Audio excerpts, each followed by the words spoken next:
Hey everybody, welcome back. As always, I have here with me Sylvia, Hello. Raul, Howdy, howdy. and joining us back, Michelle. How you doing, Michelle? Good. How are you? Oh I'm just man, I getting didn't know a we were. theme. From looking at you, I will say that, I'm gonna say that today we're here to talk about Harry Potter, but that might not be the case. So why don't you tell us what we're here to talk about? MASHLE. MASHLE, a show that I was not aware of till you guys started bragging about it and screaming about it. So here we are. Michelle, what have you been doing? What have you been watching? What have you been sort of geeking out about? I'm still continuing my Naruto Shippuden journey. I have different Where are you? that I had at the last time I was here. They're at the part where the Leaf Village is under attack by some group of 4 people who are gonna do it in the name of like the fire. It was almost Avatar vibes with the whole like different element chakras and like Fire Lord or Fire Nation or something like that. It's not like Pain's not attacking them? No, not him. It was like grave robbing that was happening. Oh, is it a filler? It might be. I don't know. I'm It like sounds like a watching it. filler. It's a filler. Okay. Okay. I kind of figured, but it's still cool. I like it. Yeah. So I'm still doing that. And I actually watched something that's not anime. With the Godzilla minus one? Surprise. No, it's on my list. Somebody else told me to also watch it. But I was watching a movie called Life that I think was on Netflix. Okay. It's kind of like a space thriller where you have like, a group of astronauts that are up Chris in Pratt? space. No, not Chris Pratt. It was actually Jake Gyllenhaal? Ryan Reynolds, Jake Gyllenhaal was in it. Oh, I've seen Live. Yeah. I've seen Live. Yeah. Yeah. So, funny enough, when that movie came out, and the trailer, and maybe when the movie came out, but people were talking about like how, because it's a Sony produced movie, people were talking about that was the origin for Venom, like the symbiote, like I don't know if you know anything about Spider-Man Venom. Yes. So people were saying like, is that secretly like the Venom spin-off of how he lands on Earth? And like, if you think about it from that perspective, it sort of could be. That's wild. But it was one of the movies where like I came back home from like Dungeons and Dragons. It was late. My husband was watching it and I sat down and I was like, I just got it's awesome. And I was like, what is happening? Like I maybe missed the first 20-30 minutes of the movie. I got in right when this action was happening, when like the organism they had started, going rogue and all of that. And I was like hooked. I was like, it's one of those movies where for me sometimes like they can be a little bit predictable where you know what's gonna happen, but you're so sucked into it that you're like, I don't care. This is I'm shook. I mean, I don't want to get into spoilers, but I'm gonna go there because I think even at the end of the movie, the thing does land on the planet with her, right? Yeah, that's what. She went the opposite. Like something went wrong around the way, and then like it landed. She went into deep space where she was supposed to go back into Earth. And then landed in the ocean, and you had those people who were like trying to unlock and open the spacecraft or whatever. Yeah. And then that's how it gets released. And they ended it there, and I was like, oh my god, this is no. For anybody that hasn't seen Live, great movie. A lot of people don't talk about it. Great cast to begin with. And we just told you the ending. I mean, and we spoiled it for you. Like it's very alien, and as you guys might know, there's a new Alien movie coming out this month that I'm very excited for. So anything in space with a monster is always cool. Yeah. I think it was, even if you watched it, you would have predicted what would have happened. So it's okay. Yeah. It's an awesomely cast movie, but I'll say it's an okay movie. It's entertaining. Yeah. I feel like without Gravity, that movie doesn't get made. But, again, I think if anybody hasn't seen Live, you should definitely go out of your way to look for it. Because if you show liked it, it's probably going to be something you're going to enjoy as well. It's a good if you're bored, you can watch it. If you're really yearning for something good, then you could probably go elsewhere. But if you're bored, it's fun to watch. It's funny because there's a lot of decent movie to watch. Yeah. There's a lot of Sony movies that people just don't talk about, but they're like passable, like that Priest vampire one. Morbius? No, that's not about Morbius. I think in the movie it's called Priest, actually. But no, that's cool. With John, what's his name? Yeah. I mean, we might have to talk about Life one day because it is very low key movie, and I actually do think it's very good. Or at least if we ever talk about more alien movies in general. Yeah. Oh, that'd be fun. Ro, what are you? What have you been watching, man? I always like you're also. I finished. Yeah, I finished those About to Die, and actually, it grew on me a lot, and for the first time, I actually like Ramsay Bolton. Oh, okay. You were talking about this is the Roman Empire show you were talking about last week. Yeah. It reminds me a lot of Spartacus, except in a way, I think the story is better because it kind of covers more people, and there's some political intrigue kind of to it because it kind of covers like the emperor and then like the family of the emperor. There was a lot of questionable things like gladiator fights and chariot races without OSHA regulations. Dude. I mean, the Olympics could kind of be the gladiators of today, you know. So. Yeah, I don't think much about the Roman Empire. I'm going to be honest with you guys. I recently saw it was like, cool. Yeah, talked about like cool, guys just talking about the Roman Empire. Roman Empire. Yeah. That's so funny that I just saw it play out in real life. No, well, you know, like I mean, you guys we talked are about the it meme. The only time I ever think about it is about like Gladiator, and then Spartacus is the one that you know that what, one really. Carlos? That is the exact answer that Mitchell gave me. I was driving home and I go, "How often do you think about the Roman Empire?" He goes, "Whenever I think about Gladiator and or you know, Spartacus." Exactly. Spartacus. Like, oh my god, those About to Die. No. I'll have to check it out then, Ro. I mean, you keep saying it's good. Yeah, it's worth it. It's definitely worth it. I think it's the best thing I've seen on Peacock like ever. But I haven't seen much on Peacock. Yeah. Oh, you know Criminal Minds. I've seen Criminal Minds on Peacock. That's high. You need to watch Love Island. Oh my god. I don't need to watch Love Island. Yeah. Oh no, it's not you. It's Ramon. He watched Love is Blind. Yeah. Yep. Man. You know, I think for the next time, Michelle, we have you on, this is going to be a you and Sylvia episode, and me and Ro are just going to sit back and not even be on screen, just kind of like have you guys talk about whatever you guys want to talk about. Love Island, Love is Blind, we'll put some anime. Carlos and I will just talk on the chat, yeah. It'll be a video of us talking and then just your guys' messages to each other on the side. About the Roman Empire. Man, that sounds, don't tempt me with a good time, but this reminds me of Gladiator when well, Sylvia, you kind of sold yourself short saying like you really weren't watching anything new, but I'm still excited to hear what you've been watching. So not too much. I just started Death Note, which surprisingly after the first episode, I started it. Yeah, I just started it, and I'm on episode 9 or 10 right now. Okay. It's amazing. That first episode just hooked me right away. Loved it. I watched Squid Games and I actually finished it. I never watched it before, so that was interesting. I didn't like the ending, I will say, but it was a good show throughout. And then I did finish The Boys finally, so I have a lot to talk about in regards to that as well. But those are kind of. By the way, I just saw the trailer for.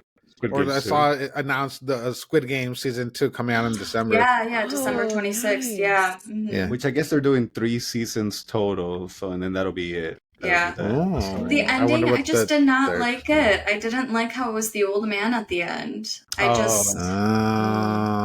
know it broke my heart when he was lying to him, but then seeing him again in that bed, I didn't see it coming, which I guess is nice because it was something different. But at the same time, I didn't like that. I liked how he died kind of like a hero almost, as opposed to just seeing him in the bed saying, okay, let's make a bet.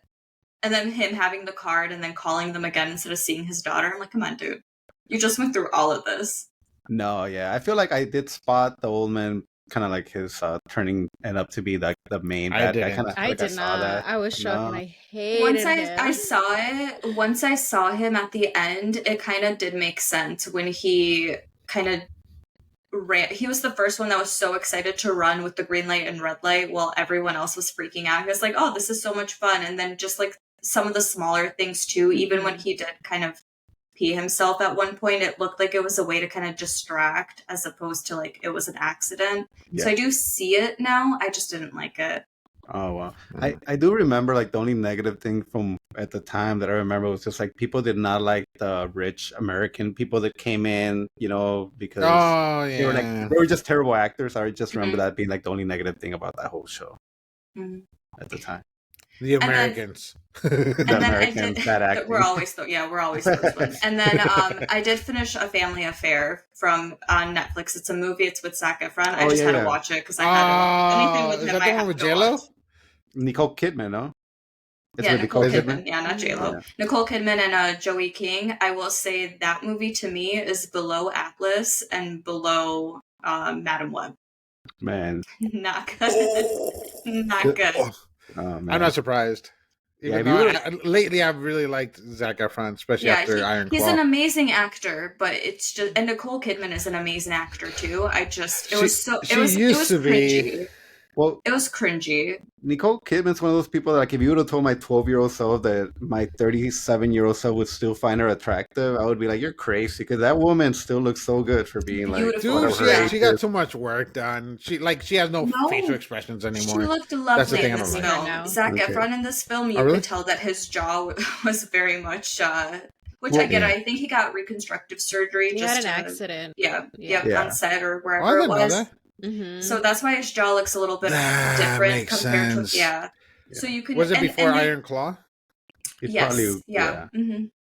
Okay. Yeah, because he kind of looked older in Iron Claw. So it's the jaw is very different. He had to get his. I think it's the masseters. I think that's what he had broken or something, and then they had to reconstruct everything a few times. So that's why he. So he looks a little different in that film, but it was just that movie. Don't recommend. You guys should watch it though. No, I like Nicole Kidman because it's I consider her like an A class like star, but he's also does like a lot of indie movies. Like if you've ever seen The Northman, she's in that.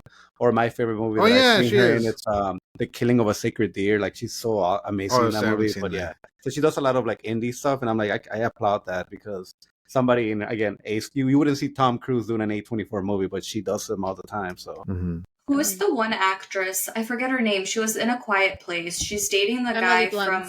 Yes, I love her. She's amazing. That to me is like S-class. Still my favorite movie. Yeah. Devil Wears Prada, man. She's unrecognizable in that movie to me. Oh yeah. Still, Edge of Tomorrow, my favorite movie from her ever. No, that's cool, man. I mean, those are awesome things that you watch. Honestly. I won't make you rank them because I feel like they're almost like at the same level. All three of those. Not A Family Affair, very low. No, it's not for that. But I was talking more of The Boys. Squid Games and Death Note. Definitely not Family Affair.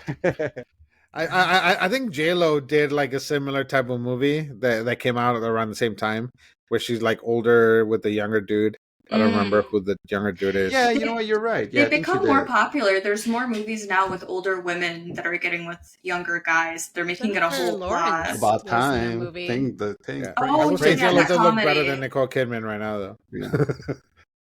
Like I don't want to get too like off topic, but anytime I see like Leonardo DiCaprio with his girlfriends, I'm like, dude, what are you doing? Like, at what point are we gonna arrest the man? Because like he's dating like a 19-year-old girl at this point. I'm like, dude, they're all what are you 19? Yeah, that's like, dude, you're even like crossing the 24.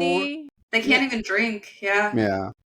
So it's crazy. I'm like, dude, at this point, you're just hitting that like borderline age thing. Yeah, but it's like Drake just texting, Oh god. But he's not doing anything wrong. He's just texting, right?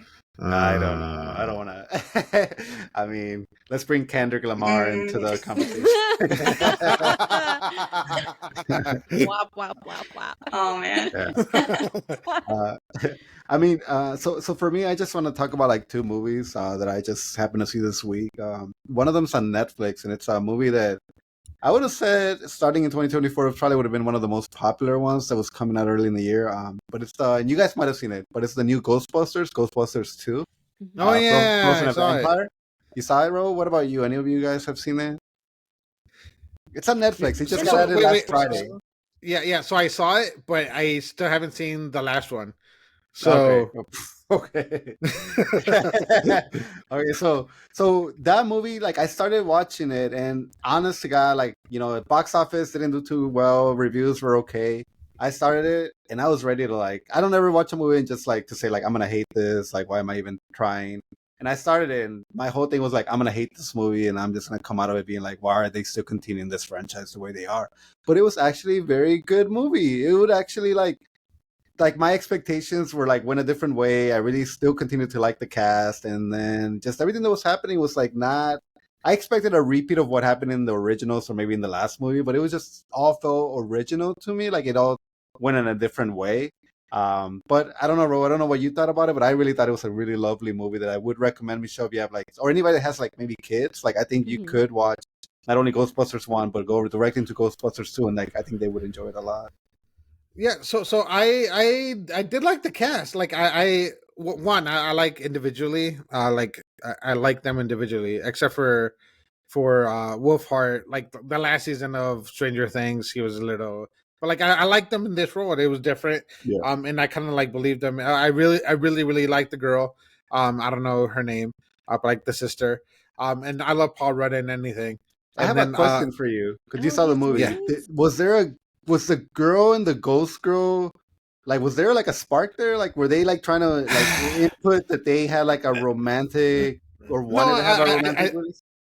No, I think it was more of like I think it was completely platonic because like they're both like hella lonely. Okay. Yeah. That's how I saw it because I completely saw it because she was like not ostracized, but kind of kicked out and she was kind of like on her own. So then she ran into that ghost girl and she was a ghost, so she was like on her own or whatever. So then she kind of saw like a kinship, they saw kinship with each other. That's how I took it. Yeah, if anybody sees Ghostbusters 2, Frozen and Vampire, let me know if that's a platonic relationship or an actual like there was something. I saw platonic, yeah. Oh my god, Michelle, would you turn yourself into a ghost just to be able to touch this other ghost that you kind of been hanging out with? If I'm really lonely. And it depends on your connection. It depends on what level of trust and loyalty you have with that person. I don't think it has anything to do with being attracted to them. I think if you feel like you can trust them, then... What if I say that the ghost was constantly on fire? Then yeah, 100%. Fire. What did you say, Ro? Because she died in a fire. She died in a fire, so she was constantly like... And I like that about her, too. I'm like, yeah, of course I would fall in love with the ghost who's like constantly burning. I think this just goes back to Demon Slayer and how you loved the fire guy. I think now we're just kind of learning all of your quirks here. Yeah, something about these I don't know, these people with fire. Or Endeavor. When he asked that question, I was thinking of Casper, and I was like, yes.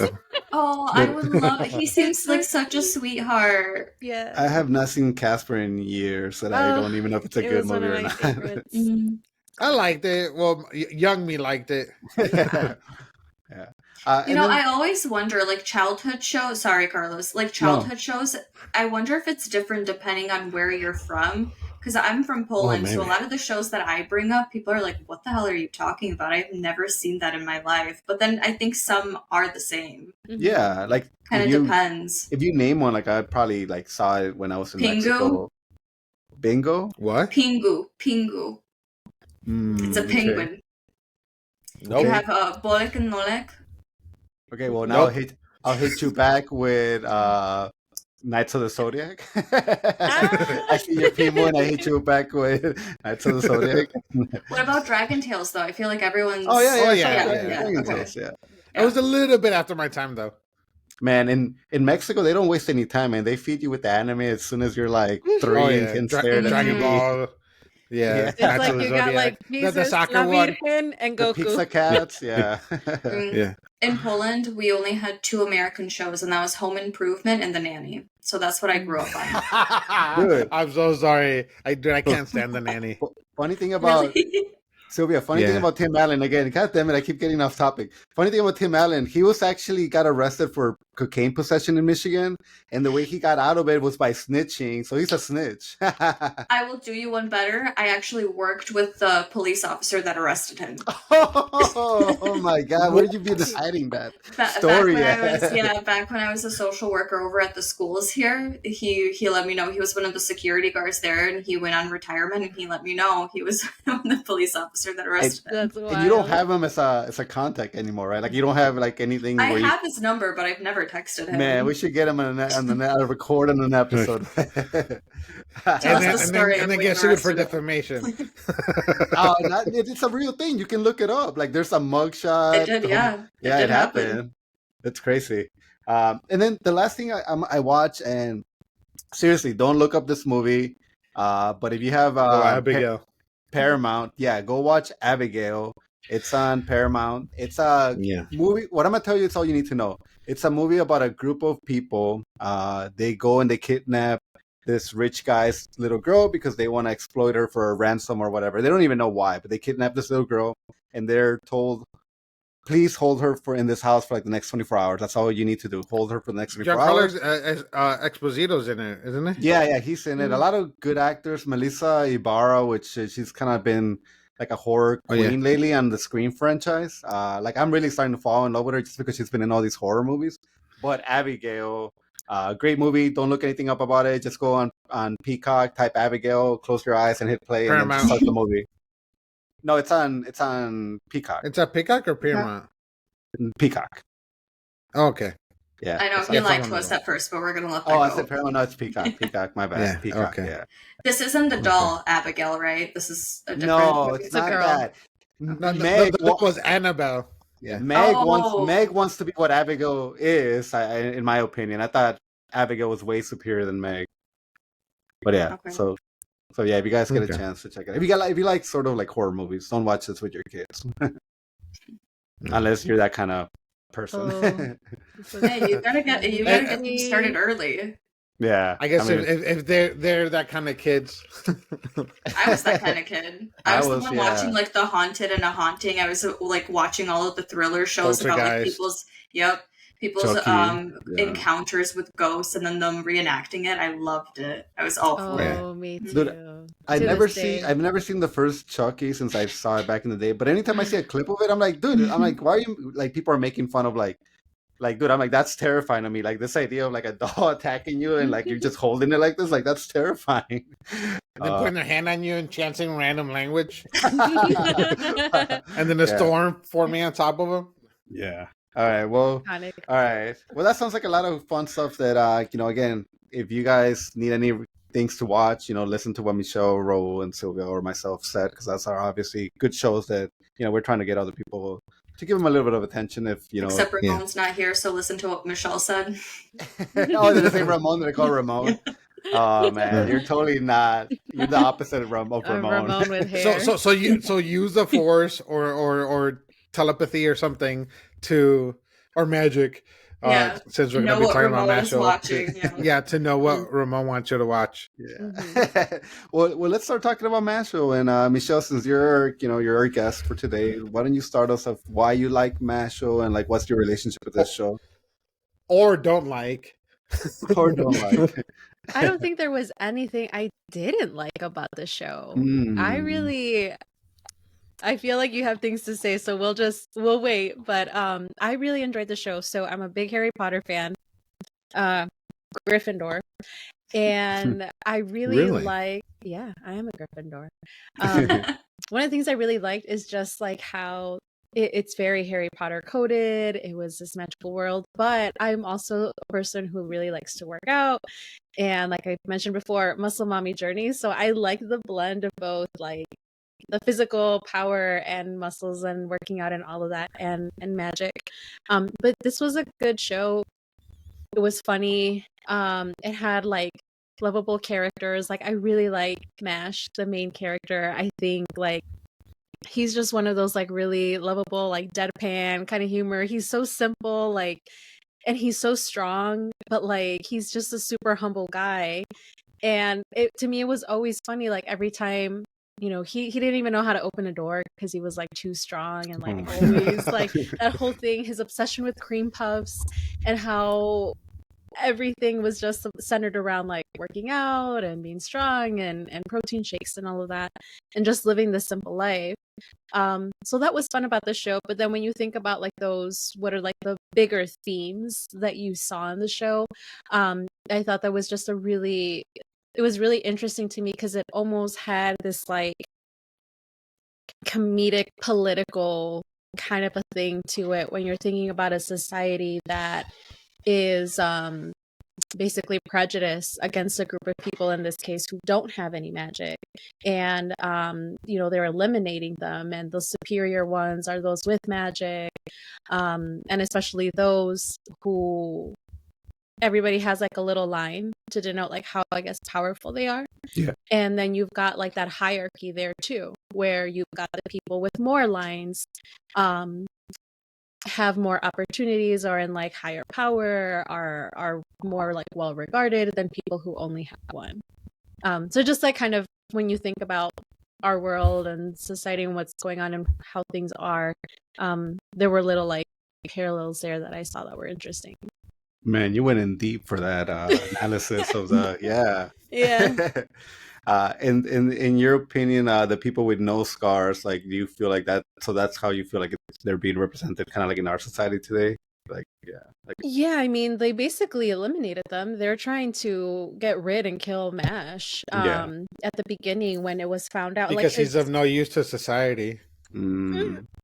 Yeah. No, I disagree with that. Yeah, well, but that's the thought, right? Yeah. And his whole life he lived in hiding, and he was just isolated because his dad, or I guess his guardian, who found him, just decided, you know what, like, gonna take care of him and all of that. But you can never be found out. Like, people can never know about you because he knew what would happen to him. Yeah. So it's. Well, Ro, you're here representing the people with no scars, so you tell us how you feel about this. Yeah. No, yeah. So I was kind of the same way. I didn't find it right away, but my sister, who's a big Potterhead, told me about it because her boyfriend like exclusively watches anime, so he knew about it. So she kept telling me about it. Like, I'm not a big Potterhead. I like Harry Potter, but I'm Ravenclaw. But interesting. But I said they were both Hufflepuffs. Yeah.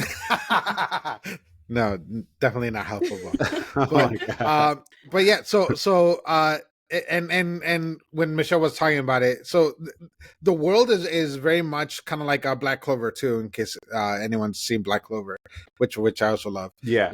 But it's funny. Like my very first impression was definitely One Punch Man, which is why we brought it up during that discussion, because MASHLE and Saitama are very similar in the way. And then I was rewatching the first season, and like I forgot how much I like the sense of humor, because he's kind of like he's kind of like the likable idiot type of character. Yeah, but he just brings up the obvious of like when the guy that's doing the test to see if they're getting into the school, like, he uses all this magic to bring up the chairs, and then Mash is like, why didn't you just set up the chairs ahead of time instead of doing all this stuff? And then and just the fact that in this world everyone's using magic to do like simple things, like just to pour something where they could have just like do it with their hands, but like nobody uses their hands for anything.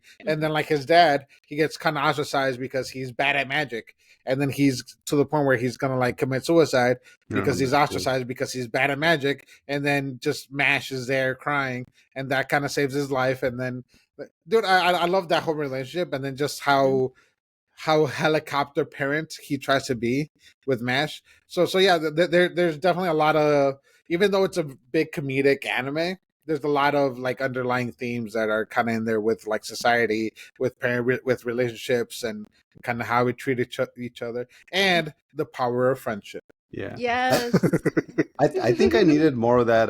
The dad and the policeman spying on him. Like, I feel like that comedy was working for me. Like, them just hiding and like eventually that got dropped. Or just wearing black with branches. Yeah.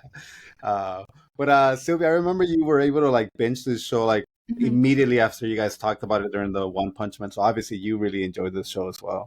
Yeah, so I think it was Michelle that mentioned it, and then Raul seconded her mention. So I thought, okay, you know what? Why not? I'll just check it out. It was so funny, and I watched it with Mitchell, and then I watched it with my other really good friend Michael. It like everything about it just took me in, and especially during the monologues.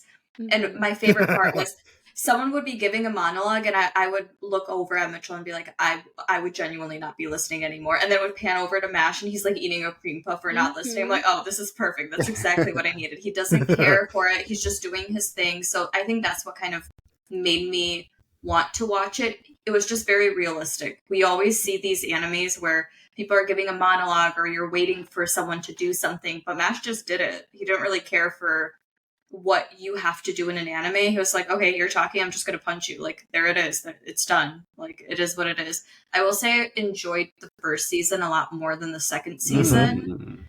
I still loved both. I loved both, but I think the first season, just being introduced to the world and understanding how it works, and then him pretending he has magic, and him, I forget what he was calling them because it was a while since I watched it, but him pretending like his punches were his magic or whatever. I thought that was so funny, and it punch magic. He just kept trying to like make it seem like he had magic until people were like, "You don't have magic." He's like, "What do you mean?" "Yes, I do." And him just trying to deny it. Every part of the anime, though, I just loved it. In the first episode when they discovered that he doesn't have a scar, I kept thinking to myself, like, he has this hairstyle where it's like covers his whole like forehead. Like, is it not possible to believe that his scar was like underneath his hair? Like, people just freaked out immediately. So that was like something in the beginning. I was like, whoa, how do they really know he doesn't have a scar? Like, it's not like you can feel it. I will say, just to kind of piggyback off that, So I think I got through like half of season 1 and I realized he had a scar now. And I'm like, did he not have a scar at one point? And I had to go back just to kind of confirm because I didn't realize it. Did what? It just like have a scar? Yeah, it just like popped in out of nowhere, and then like you didn't because really you saw it in 2 times speed, so you missed when they drew it on. Probably though, and I had to go all the way back. But no, that show again too. I feel like that one. I usually put things at 2 times speed. I have a little extension. I put it at 2 times speed, but by the next episode, it's not at 2 times speed anymore. It's back at 1. I have to like repress 2 times speed, and I don't think I did that with this. Yeah. Okay. I just kind of let it play the whole time. Yeah. Well, yeah, and that's kind of part of the comedy too, because it like I think you kind of miss part of the like the monotone of because that's one of my favorite things, and I actually enjoyed it in English more than in Japanese because in Japanese like the comedy doesn't hit the same that it doesn't in English, because in English it just the tone that he uses throughout, the timing in English, and a lot of the things work better, at least for me in English, probably because I understand English and they probably purposefully geared it for an American audience to be able to understand the jokes a little bit more, for it to hit a little bit more, because the Japanese is obviously geared towards a Japanese audience that understands Japanese. They had a great voice cast, honestly. Yeah. I have to check it out in English. I only watched it in Japanese. Dude, the Bakugo guy, like his voice is so good in English. Oh, Dot. Yeah, like it's so much hotter. I'll say. It's interesting how you guys felt about liking season 1 more, because I think I was the opposite. I liked season 2 is what kind of won me over, because season 1, and I haven't really said my thoughts, but I do want to say this is a joint statement coming not only from me and Ramon, and this is because we're both really we're both dead inside when you really look at us, like through a microscope. Me and Ramon are just dead inside. But no, I don't know, man. Something about this show. It could be the fact that I watched a lot of anime, and for Ramon, it could be the fact that maybe he hasn't seen enough. But I don't know, man. I just like the first season was really hard for me to like get through it. It was really. I kept seeing a lot of tropes that I saw in other anime, like, Ramon, you already mentioned Black Clover, but Black Clover, it's almost identical to this show. Because Raul. You mentioned Carlos really misses Ramon. I really miss Ramon. But I do miss Ramon too. We all miss Ramon. How about we're all just all Ramon? We're all Ramon tonight. Just when I call you guys Ramon, just know I'm really talking about whoever I'm looking at. Ramon. But in Black Clover, it's the same thing. It's like you got a main character who doesn't have any magic, and people that don't have magic, then what are you doing here? And then some of the his friends also have the same abilities as Black Clover, and it just like it felt like it was stealing from every anime that I've seen, and stealing from Naruto, it was stealing from like Bleach, it was stealing just from everything, and it's just kind of like when I look at it, that's kind of the point, though. But I'm saying, like, when I look at it from just being a comedy kind of show, it's not meant to be like a Naruto. It's not meant to be like an action folk. It's supposed to be like, it's supposed to bring laughter to somebody. That's when I was really actually started enjoying the show, because in the beginning, I felt so against it because I'm like, this is just stealing from things that have done it better. And that's the part that I had trouble with in the first season. And then the second season, finally, I was able to like understand all the jokes and relax and really know the character and just understand that this is never going to take itself too serious. So I shouldn't take it too serious. But I will say, like, if I had to make a list of like the top 100 things that I've seen in anime, this probably will be at the very bottom, just because that's not my kind of anime.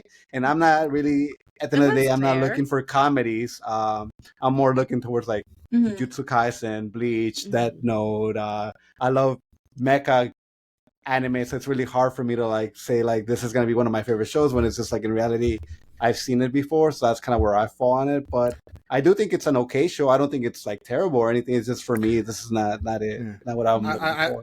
Yeah, I would definitely suggest don't watch the bicycling anime that I was talking about that one but time. I like Blue Lock though, so like I like No, Blue it's Lock. way different than Blue. See, Blue Lock is a serious sports anime. Yeah, the bicycling one is not a serious sports anime. Yeah. Like I don't know, besides Raul, Michelle, have you ever seen Mob 100? But Mob 100 to me crosses the line. Yeah. Mob Psycho, is it Mob 100 or Mob Psycho? It's Mob Psycho 100. Yeah, so to me that one crosses the line of like being a comedy show, but the action is like on another level, like Jujutsu Kaisen kind of level, and it's done by the One Punch, like right, like the creator of One Punch does Mob Psycho 100. So that's kind of like where I fall when I'm looking for a comedy anime show. Yeah, I've recommended MASHLE. I think it's a good intro to anime for some people, especially if you're someone who really like Harry Potter or someone like that magical world. Like, because again, anytime someone asks me for a recommendation, I like to cater to like, what do you already like that's not anime, so then I can find something that kind of suits you. But one of the things I liked about the second season the most was just, again, maybe I just did a really like in-depth look into like the whole society that they were in and their world. But in the second season, a lot of people, spoiler alert, find out that MASHLE does not have magic. Yeah. What? Cover your ears, Ro. That he doesn't have magic, and then it's just, again, like the way that society reacts to him knowing this now. But then again, you have the power of friendship. You've got his friends who are now vouching for him. And I remember there was a point where people found out about him. And then it was like, who was rallying, like who was supporting him now? And little by little, like, people were changing their minds. I know that in the second season, we got introduced to like, it's, oh my gosh, what are they? They're almost like the top, like the divine visionaries. The divine visionaries, yes, because that's Mash's goal. Like, if you that's the Bleach captains I was talking about. Visionary. And even like the headmaster of the school was even saying like the Wizard King. Because he knows about MASHLE, but he really thinks that, again, the society has just really been so like warped with the people who have the most magic or the 3 lines are like the best, but they end up just being like absolute worst people and taking society in like a completely just terrible direction. But he really believes that MASHLE is for the people, and he is someone who can bring about good change, and make a difference in their society and change the way that things are. So it's like really just creating this like systematic change from the top down, and then just people changing their minds, right? Like being open-minded to like, you know what? Yeah, he doesn't have magic, but like he actually could be a divine visionary and things would be okay. And like, he's leading a path to like potentially like a new world. And what would that look like? Yeah. World. My favorite character from his friends, and this is because I always kind of love this sort of power, but the one that had gravity, that was like my Lance. But here's the problem with him. The Sasuke. But no, here's my problem with him. Like, he has the thing that I don't know why we're still doing this in like 2024. Oh, the sister thing? The sister thing. Like, oh my God. It's not the first one. It's like this constantly shows up in a lot of my anime that I watch. And it's like, why is nobody putting a stop to this? Well, how is this still getting like put on paper and then they still continue to animate? Does anybody really find that funny? Like, I always just find I don't know. Dude, I hate it. It was good knowing that it was because she was sick and he was trying to help her, I guess. So I kind of like pushed it to the side. But then I think they went out to town just to like hang out. And then he had a t-shirt with her face. And I go, this is too much. Like, that is too much. I'm all for loving your family and everything, but it's too much. No, yeah, and it's just like, again, you see it. Trust me, as we show you more animes, Sylvia, you're gonna run into that. This whole idea of Black Clover specifically. Black Clover is really bad at it too. Thankfully, I don't like. It's even worse than Lance. Yeah, but it's just like I don't understand it, and it kind of like, again, it throws me a little bit off just because again, it's just like, if you are recommending this to like, somebody that maybe is gonna show it to like a younger, like Ro, your son, like, you kind of like, he might pick up on that, So it's kind of like I think they're too young though. Yeah, they're too young to pick up on it. I think it's us as adults. We're kind of like, this is very strange. It's not a relationship that I would have with any sibling. Yeah, but I think kiddos. I hate would my never... sister, so. Well, I like all three of my sisters, so. But it's not like this. I'm an only child. Yeah. No siblings. Yeah. Oh, you have no siblings? No. Oh, there you go. Yeah. Michelle, how do you feel about your siblings? Are you the same? I like my siblings. All of them? I like your siblings too, but I'm talking about the youngest one specifically. Oh, he's like my baby. He's 20. Gosh, how old is he now? 25, and I still think he's like 9. Michelle's like secretly tucking in.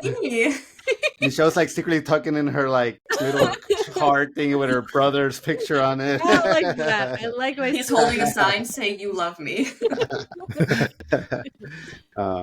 I like how Michelle was saying how they might be changing society though, because I think now that they see MASH not having powers, I think any other people that would be brought in that don't have powers, I don't think they're going to go out and just prosecute them right away. I think they're actually going to give them a chance and understand that these are people that are part of our society. They belong with us. And I think MASH is just like the perfect person for them to see that. And if he becomes a divine visionary, I think more people would be more accepting for that. Yeah. No, I will say in the second season, the thing that I really did like is just the fact that like the battles were not just cooler, but like there was more at stake, and I kind of like how they were related, especially with the Innocent Zero and then the Headmaster, and because like one had time magic, the other one had spatial magic, and like I'm a science nerd, so like how the space time is kind of related, and then the fact that they each have like the not the opposite, but like the correlating magic type, and just how like one makes so much of a difference in general compared to the other. But it was super cool to watch the battle between them two. I think my favorite one was when he fought the person that could absorb all the blows, and like he didn't feel anything because the person behind them, like the whatever doctor nurse. That was like my favorite one, because that one. Well, he had that special wand with like that heart, and he was doing all of those spells, and MASH was just like, okay, hit me. Try it. I like how unfazed he is. And he's just like, whatever. But he's so smart. He's clever because he always finds a way around these kind of loophole opponents to then be able to. Some of them crack me up though. Like some of them, like when that one guy was like, the weapon was chasing him and he went around and then the weapon looked like it got him, but then it didn't, because then you see what really happened. I'm like, oh my God, I'm like, get the hell out of here. But again, there's parts of the show that is you cannot sit a person down, force them to watch the show and tell me at no point they're not going to smile or laugh, because I do think there's something wrong with a person that cannot find like the simple joy in the fact that somebody took a gold coin, but then when they look at the gold coin, it's like one of those puff things, and it's like, wait, what? That's not what I saw. So I always love when they play with that idea that you think you saw something, but then something else completely different happened. So yeah. I think, Carlos, you were on the ball. It's not the best anime of all time, but I think it's the perfect starting anime, which is what I think Michelle was saying, because it has all the aspects of every single anime you could possibly watch. And when you figure out what you like, that's where you can cater to someone. You like more comedy? Here's more animes that have comedy. You like more action, which it seems like you do, Carlos. Here are more shows that have more action. Yeah. And I think it's just the perfect balance of everything to where people can find their little niche. And it doesn't have all the perviness that a lot of other animes have. Yeah, except for that. But it still kind of has like the romance part of it too. The like people falling in love. Yeah. Well, like the blonde girl is like thirsting over MASH, so and it's MASH just like, well, who wouldn't? Who wouldn't? Come on, it's MASH. Oh my god! Did we ever see him shirtless? I don't remember, but we just see him with that like black shirt or whatever. My fact of the day. I couldn't find too many facts about MASHLE, but I found one thing. MASH's like little things that he uses to lift. They're 4.6 tons. So that's what he's lifting every time he's doing the little workout. Okay, now tell me in pounds. 4.6 tons?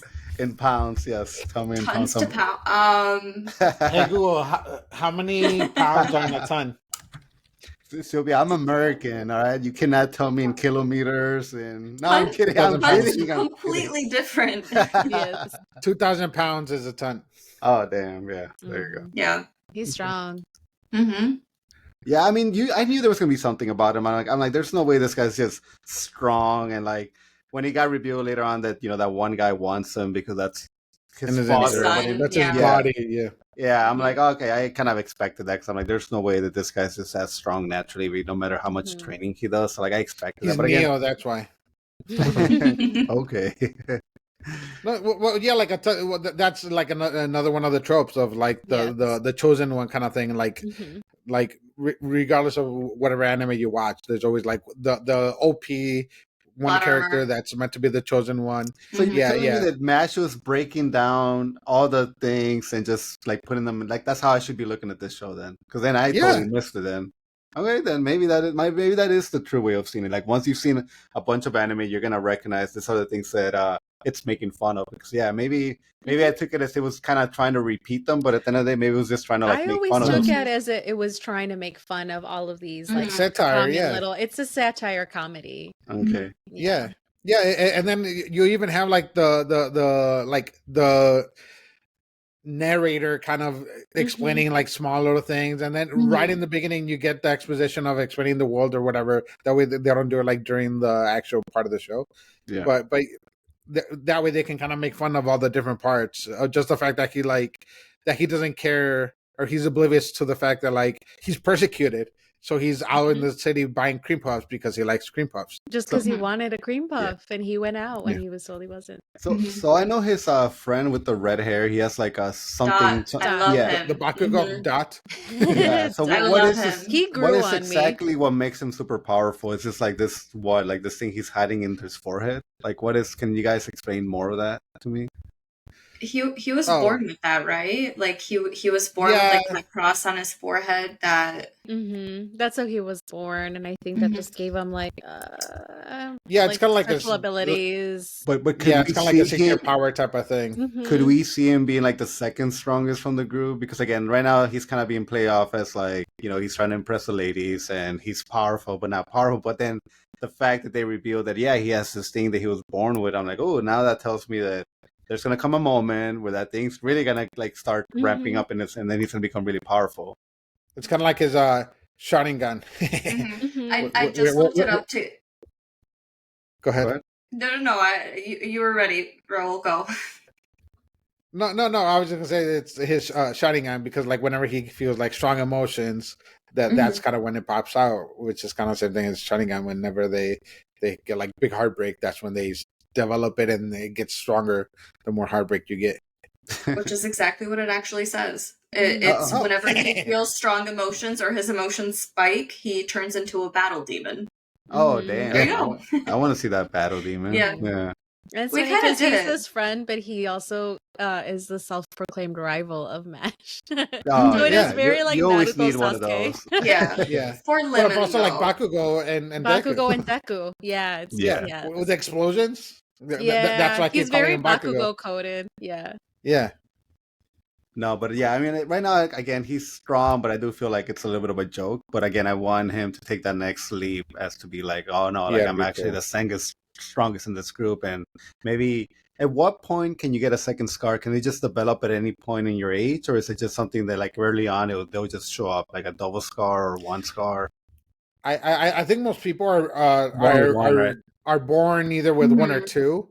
And like very, very like, because I think they said that like 1 in 100,000 have two lines, and then like a few of them kind of like can train up to temporarily get the third. Like some of the divine visionaries and okay, this is totally stupid, and we're not writing the show. We're obviously just watching it. But what if? Hear me out. I hope I don't lose you. What if there's a fourth scar that we don't know about, and that really means like you're the truly special one beyond anybody? Or is that already been implemented? There's somebody that has a fourth scar in the show. I don't know. I don't know. Because you have the two wizards, right, of time and space, and what? They only had the two scars, right? I think I broke Michelle, but I'm just saying, like... So, Michelle, after you, like, looking at your face, obviously you came up with who's going to have that fourth scar. So who do you think is going to be the ultimate person in the show? The ultimate person in MASHLE? Yeah, with that fourth scar. Let me think. If a fourth scar was even possible to have. I don't think so. But you know what? I feel Lance. Well, after you guys said, like, you know, this is a satire show, I'm kind of dumbing myself down to the show. Lance. Yeah. It would be funny if they gave it to, like, Lemon or something. Yeah. Who's Lemon? Finn. Finn finally. Yeah. Yes, because his brother. Oh, yeah. Visionary. Actually, we will give it to Finn. Because his brother. He deserves when he's asleep, he randomly gets 4 scars. Since he's kind of the Senetsu of this show. Yeah. And very much like Ron Weasley, kind of too. Because he had those brothers that were like perfect. The oldest of the Weasley brothers. And like Finn's oldest brother is also regarded as he's a divine visionary with swords. Yeah. Probably so if Finn was to get it, and everyone would be like shook. He surpassed his brother. I like the guy with swords a lot. I feel like we need more of him too. Well, it's cool because, like, I don't know, it's magic, and you whenever you think about magic, you think of like fireballs or like wind, lightning, water, random stuff like that. But then you get somebody that's like has physical things like just swords, like super strong, powerful swords. So it's just cool. I don't know, but I do like the creativity because even the puppet dog guy, he was super cool. Yeah, he was super cool. Yes, a macaron, right? Oh yeah, Yes. Yeah. He kind of reminded me of the Doctor Strange movie when the two Doctor Strange were like magicking against each other, but with the music. Yeah. That was exactly what I thought about when the first time that I saw him. The villain. What did you guys think of the villain here? And is in Zero? I don't know. I like his name. I think it's a really cool name. He was technically his dad, right? Mash's. He is. Well, kind of, but I think more in the sense of like he created him because I think he created Mash so that he could go into his body. I almost wonder if he like created his children to have specifics so that way when he takes over, because he wants their hearts, right? Yeah. Was that what it was? Yeah. I almost wonder if he created them in specifics of like, this is your power, this is your power, this is your power. So when he puts them together, he can like harvest all of those. That's what it seemed like, right? Yeah. I definitely got that. And Mash is supposed to be his body or whatever so that he can like live forever and be the OG strongest.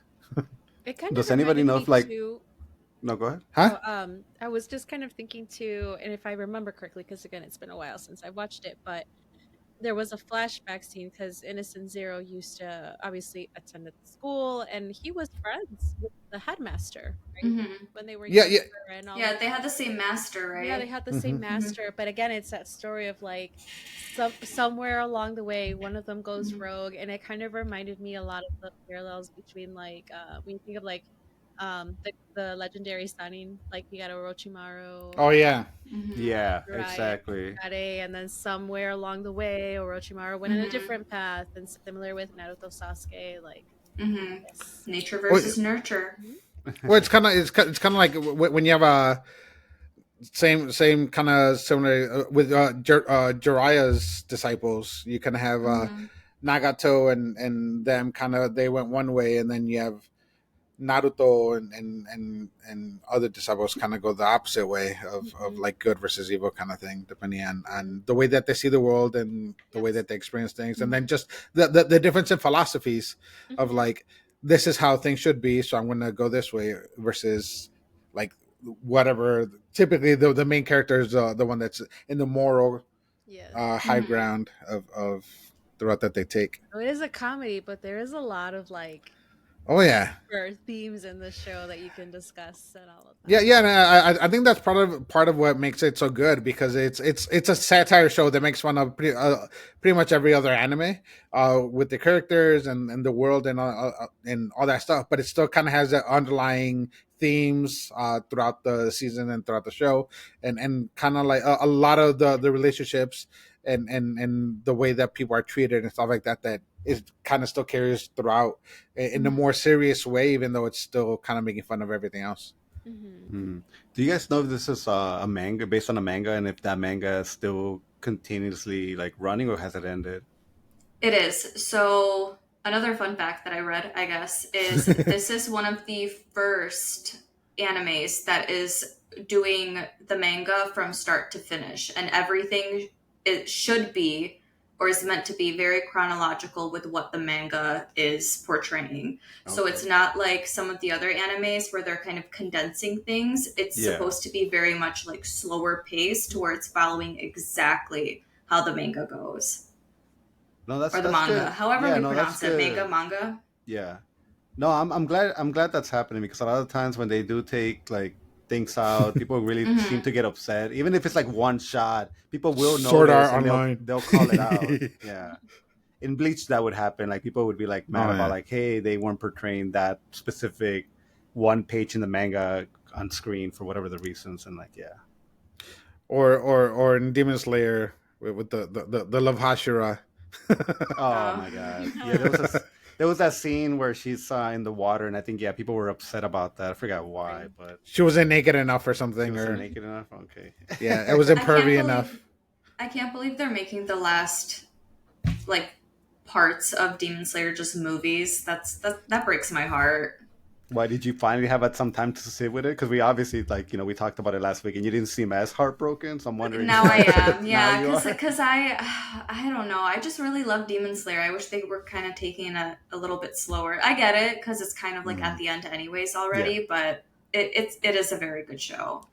Well, with MASHLE, there's a live action play, not movie, not TV show, not movie. A play, yeah. So that's something that I looked up. You're just telling me this now? No, but I think you have to go to Japan to be able to even experience it whenever it was actually showing. They do that a lot for a lot of other anime shows, like Sailor Moon, Demon Slayer, Avatar: The Last Airbender. When they were watching that show.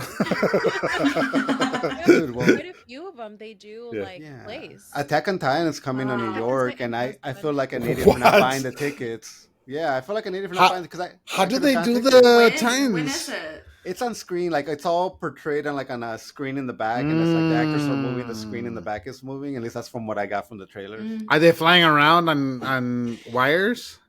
I mean, I would assume if they're not, then they're not doing it right. Or on stilts like Lion King. Yeah, but it's only going to be for like 2 weeks, and then that's it. So it's like whoever got. I would love to see Avatar live with whoever's playing Appa, and then everyone getting on top of him, just to see how that looks. They probably don't have an actual person playing Appa. They probably just have like a Muppet or something. But they all have to fly him. Well, dude, I mean, the last show that I saw like a play was like in a cruise ship, and it was amazing. It was like the greatest, like coolest play I ever seen, and that was like in a cruise ship. So I'm sure like if you actually have the right equipment and stage, and it's like on a grand production, like I'm sure it's gonna be amazing. Anything can be amazing. Yeah. But I mean, Carlos, go ahead. You let us know. Lance is your favorite, right? The gravity guy, yes. Yes. Besides the stepsister part, but yeah. The little sister. Okay. The stepsister. Little sister, stepsister, whatever. Anything to do with what is it? You made it stepsister. Sylvia, stop it. Her sister does not make it okay. All right. I didn't say it. You didn't have to. He said it. He was so confident. He was like the stepsister. I mean, the sister. Little sister, stepsister, any kind of little, yeah. Anyways, Raul, who's your favorite character? Not the stepsister.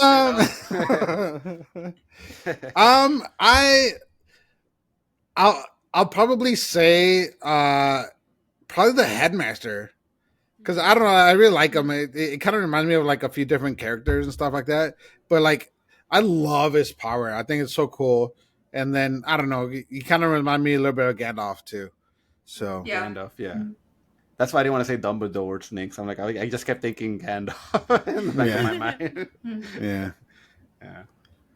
But I mean, anything. Well, Michelle, who's yours? Yeah, all of them. Michelle loves all and of them. you too. So. Oh, mine's Dot. I thought I said that. Okay. My favorite is actually MASHLE. I like Mash. He is just like this underdog, but he's not gonna let any of that in the way society thinks of him and treats him change his mind about being able to like read people. And he's gonna bring about social change. And it's ridiculous for him to be able to fly just by going like this. And he's like, just running really funny and fast. so cool. I mean, like, if I could be that fast, I'm just like kicking my feet and defying the laws of physics, and it looks like I'm flying, or just be as strong as he is, and plus cream puffs, they're really good. Yeah, and use all that the hamstring magic. Yes, yes, I want all of that, and I like the fact that he names his muscles. Oh, yeah. What are they? Like Mike or something, and Mike and Steve. I forgot what they were all. Yeah, but I forgot was the name of the muscles. That's so cute. I think one of the funniest parts was when he was learning how to cook or make some kind of like food, and everything kept coming out as cream puffs. I'm like, okay, how is this happening? And like how every single time, like he's in a battle or there's something serious, and he just goes in his pocket and he's like, is my cream puff safe? Or, like that's what would devastate him. Like, not the fact that maybe he's like, getting hit or punched or whatever, anything happened to him. God forbid anything with a cream puff. Dude, my favorite part was when he like it was towards the end of the first season when he like leaves and he comes back with like a big plate of cream puffs, and then they all end up kind of like spilling over into the bad guy, and he kind of has it all over him, and he just like throws it on the ground, and then Mash is just like, oh yes, he's so innocent. He's just such an innocent character. No. I mean, again, you guys. I'm telling you, if there's a third season, whenever it does come out, like I'm in it. No matter what I thought of this show, like I'm aware of it. I want to be part of the conversation. Like I will continue to watch this all the way till like it ends. So it's kind of like I am kind of thankful for that, because again, like I watch so many things that at this point, like I gotta start watching other anime, and like trust me, the more I keep watching other anime, the more I'm gonna find out like, hey, MASHLE was actually really great compared to like, because I've seen all the greatest hits when it comes to anime. So of course my list, like it would be last on my list because I've seen all the good stuff. Now I need to do a little bit more of like just taking chances with some of these reincarnated shows. And the more I watch, as a slime or jobless reincarnation. I was actually thinking that. So I think I'm gonna grow to appreciate MASH. It's more the more I continue to watch other shows that I just kind of like. Maybe they're not, that I just kind of, because again, there's so many stuff. There's hundreds of anime shows, hundreds. So yeah. Yeah, I kind of use other people's recommendations, and it typically like whenever I'm like completely out of shows to watch, and like I just want to start a new show, then that's when I'll find like, because I've started and like not finished a bunch of animes that like I'm slowly kind of just once in a while watch it. Well, Michelle, the big thing that we're doing that's going to be different for us in this month is that we're actually watching a Korean drama as part of the show. So if you look at our sketch and might want to be part of that, let us know. But unless you have another show that you would like to later on in the future talk about, just let us know, because obviously you have great taste. And I mean, Clearly, Raul, you've been Black Clover for a long time too. Yeah. Wait, what did you say? Black Clover. No, so Sylvia, if you like this, Black Clover, imagine the same type of world, except it's not a comedy. It's more of an action anime. But I know Carlos has feelings about the show. I think Black Clover is really amazing at times with like the budget on their animation. Like it really like goes like crazy when you don't expect it to, and it has great characters. Like I really enjoy Yami. the captain. So no, I actually it's inspired a lot by Bleach. Yeah, I think I'm more positive than you think on Black Clover. Actually, like when I I just know the whole elf thing kind of threw you off because I know you struggled through that. Well, no, I think I like the elf part. I think the part, you know who I don't like? I don't like his counterpart of what's his name? The main character in Black Clover. Asta. I don't like the other guy, the guy with the wind powers. Like I don't like him. Oh, the Sasuke of the show. Yeah, I don't. That's why I don't like in that show. But yeah. Okay. If you're looking for a short, cutesy show, that Mashal kind of reminded me of this. The whole thing of like someone not having a power and being in a world where there's like magic and stuff. It's called The Weakest Tamer Began a Journey to Pick Up Trash. Oh my god! Wait! One of these long... One more time. What? The weakest tamer. Oh, tamer. Began a journey to pick up trash, and it is this little girl, and she lives in a world where, again, I think like there comes an age where everybody has actually, I think it's stars if I remember. So it's almost like the lines with Mashal. And you either have like 1, 2, or 3, and depending on how many, it's like how proficient you are in a skill. And she, when it came time for her ceremony, she didn't have anything. And so like Asta. And her family basically was like, this is the worst thing that could ever happen, and kicked her out. She's like a child. And they were like, we want to get her out of this town, blah, blah, blah. Like she brought shame to us all. And then people are trying to kill her, and she's just like off in the woods, and she wanted to be a beast tamer because, again, everyone in this society has a skill, and she wanted to be like a tame beasts or animals and stuff. How many episodes is it, Michelle? It is like, it's a little short. Let me see how it is. I think it's like your standard like little like 12. No, Ro, I'm telling you, we're gonna have to start watching. I'm gonna watch it. Stuff that we. Yeah, I might add it to like in September just because. So it's kind of like Solo Leveling, and and Mash. And Mashal. And she's just so cute. And sometimes I was like almost like watery eyes. I'm like, I can't believe they're treating her like this. But you know, again, I can't watch sad animes though. It's not that sad. It's like, you know, but. Again, like I have kids, and I'm just like I can never do that to like my child. Oh my god! You know? So you can never be Ash's mom. No, that's different. And again, I would want to be the one to go on the Pokemon journey. and again, I'm looking at the like images of it, and it looks like something I would hate and I would never watch. And I'm just gonna come in this show and kind of like. Same thing as Mash. Mash was just like tippy toe around the fact that I just wanted to like strangle, but I'll give it a chance. And if people can, so cute. And if people can stand the fact that I can enjoy something while hating it, that's all I ask. Like, just let me watch something, and then I'm enjoy it while hating it. Very deep philosophical themes of the show. Okay. I would have never automatically watched this anime just based off of the pictures. Yeah. Mm-hmm. It was recommended by one of my like good friends who watches a ton of anime. This guy has watched like almost everything imaginable, and he's almost at a point where like you guys are, where he's like, I just like watch something to like watch, you know. Yeah. Anything. I'm just gonna have to explain to my daughter when she's a lot older, like, why were you watching and talking about these shows? And you know, I'll be like, look at the episode before that. You see, what happened was. But no, honestly, I'm not knocking anything out because I'm telling you, I'll watch anything that it has a good, like somebody's telling me like, hey, I enjoy this, and you should give it a chance, because I think that's the way. If you can't trust your friends, and so far you haven't given me something for me to say like, I can't trust you, Michelle, because you just broke me. Even Mashal, like I think again, have my problems with it, but I'm gonna continue to watch it because I thought it was like a decent, funny comedy show that it made me laugh in certain moments. Even now, just thinking about it, I feel pressured now. Don't watch this one. This one is just like a little cutesy thing in the background. Well, with Sylvia, we have made her watch so many things since she started recording with us, and I'm still waiting for her. She does it. And I'm still waiting for her to like say that like you guys. You kind of did with Kaiju number 8, I guess, but that was more Ramon. So I'll say that was more about Ramon pushing for that than me. But he missed it so much, and now he's blaming him. Yeah, I'm just throwing the And that's why he's no longer with us. We buried him in a ditch. We mean Sylvia. You made me watch something I didn't love. Great reviews. If someone gives me a bad review, though. Oh my god! Well, that's why I always try to be careful with what I recommend to people because I do feel judged like anybody would when somebody like says like, oh, that wasn't for me. Yeah, I agree.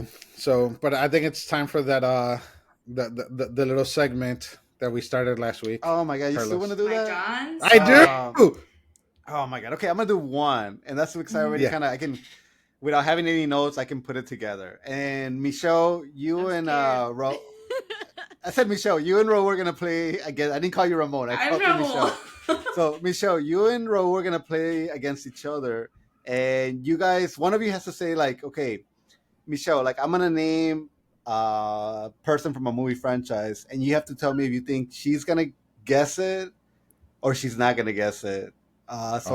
Michelle, like, do you think Sylvia is gonna get it? Like, I'm gonna name like a famous person from a movie franchise, give her a lot of clues, and then it's gonna be a John, isn't it? Or is it gonna be? It is gonna be a John in this. Yeah, so I do have a John already. I'm helping you here. But I believe in you.